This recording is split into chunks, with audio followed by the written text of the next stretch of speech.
तर कोस्टल रोडचं उद्घाटन आणि लोकार्पण आज मुख्यमंत्री एकनाथ शिंदे त्याचबरोबर उपमुख्यमंत्री यांच्या उपस्थितीमध्ये करण्यात आलं।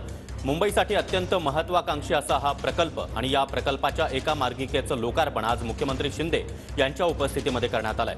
आणि कोस्टल रोडची ही विहंगम दृश्य आपण पाहतो आहोत। ड्रोनच्या माध्यमातून टिपलेली ही दृश्य आहेत। हा कोस्टल रोड नेमका मुंबईच्या सागरी किनाऱ्याला कसा वळसा घालतोय आपण पाहतोय।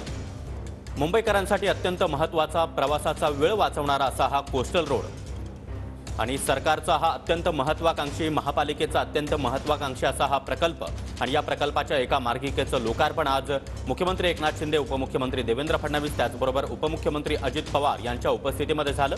आणि या लोकार्पणानंतर खुद्द मुख्यमंत्री एकनाथ शिंदे यांनी कोस्टल रोडवरून प्रवास देखील केला। यापूर्वी देखील आपण पाहिलं की लोकार्पणापूर्वी मुख्यमंत्री एकनाथ शिंदे यांनी कोस्टल रोडवरून प्रवास केला होता। संपूर्ण कामाची पाहणी आणि आढावा देखील मुख्यमंत्री शिंदे यांनी घेतला होता।